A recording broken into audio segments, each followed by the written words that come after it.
ബൈബിളിലെ ഏറ്റവും നാടകീയവും എന്നാൽ ഒരു ദൈവിക പദ്ധതിയുമായ ഒന്നാണ് ഈജിപ്തിൽ നിന്ന് വാഗ്ദത്ത ദേശത്തേക്കുള്ള ഇസ്രയേലിയരുടെ യാത്ര.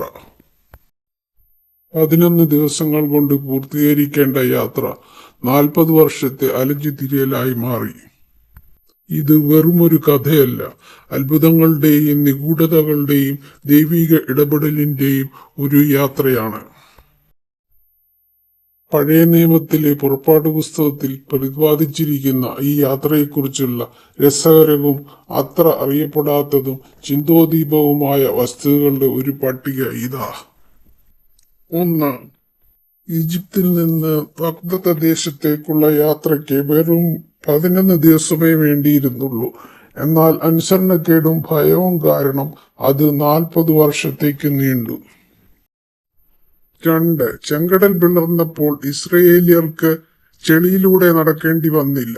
അവൾ ഉറങ്ങിയ നിലത്തൂടെ നടന്നു. 3. പകൽ മേഘസ്തംഭത്താലും രാത്രി അഗ്നിസ്തംഭത്താലും ദൈവം തന്നെ അവരെ നയിച്ചു. 4. ചുട്ടുപൊള്ളുന്ന മരുഭൂമിയിൽ 40 വർഷക്കാലം അവരുടെ വസ്ത്രങ്ങൾ ഒരിക്കലും കീറിയില്ല, അവരുടെ ചെരുപ്പുകൾ ഒരിക്കലും തേഞ്ഞു പോയില്ല. 5. ഓരോ പ്രഭാതത്തിലും മന്ന എന്ന സ്വർഗീയ അപ്പം മഞ്ഞുപോലെ പൊഴിഞ്ഞു. മന്ന എന്നതിന്റെ അർത്ഥം എന്താണിത് എന്നാണ്. 6. മോശെ പാറയിൽ അടിച്ചപ്പോൾ പാറയിൽ നിന്ന് വെള്ളം പൊട്ടിയൊഴുകി. 7. സ്വർഗമാതൃകയിൽ നിർമ്മിച്ച സമാഗമന കൂടാരം ദൈവത്തിന്റെ ഭൂമിയിലെ വാസസ്ഥലമായിരുന്നു. അത് ജംഗമം ആയിരുന്നു. 8. സമാഗമന കൂടാരത്തെ മൂടി നിൽക്കുന്ന മേഘം ഉയരുമ്പോൾ ഇസ്രായേൽ മക്കൾ യാത്ര പുറപ്പെടും.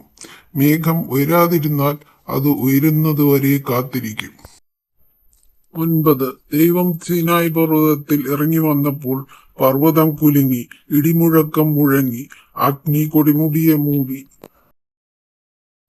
10. ദൈവവുമായി സംസാരിച്ചതിന് ശേഷം മോശയുടെ മുഖം വളരെ തിളക്കത്തോടെ ശോഭിച്ചു. അദ്ദേഹത്തിന് ഒരു മൂടുപടം ധരിക്കേണ്ടി വന്നു. 11. സൈനിക പരിചയമില്ലാതെ ഇസ്രായേൽ മക്കൾ യുദ്ധങ്ങളിൽ വിജയിച്ചു, കാരണം ദൈവം അവർക്ക് വേണ്ടി യുദ്ധം ചെയ്തു. 12. ഈജിപ്തിൽ നിന്ന് പുറപ്പെട്ടവരിൽ ജോഷുവയും കാലേബും മാത്രമാണ് വാഗ്ദത്ത ദേശത്ത് പ്രവേശിച്ചത്. ശേഷിച്ചവർ മരുഭൂമിയിൽ മരിച്ചു. 13. ഇസ്രായേൽ മക്കൾ പാപം ചെയ്തപ്പോഴും ദൈവം അവർക്ക് ഭക്ഷണവും വെള്ളവും വെളിച്ചവും നൽകുന്നത് ഒരിക്കലും നിർത്തിയില്ല. ഓരോ പരാതിയിലും, ഓരോ അത്ഭുതത്തിലും, ഓരോ നിമിഷത്തിലും ദൈവം അവരോടൊപ്പം ഉണ്ടായിരുന്നു. ഇതിൽ ഏതാണ് നിങ്ങളെ ഏറ്റവും അത്ഭുതപ്പെടുത്തിയത്? താഴെ കമന്റ് ചെയ്യുക.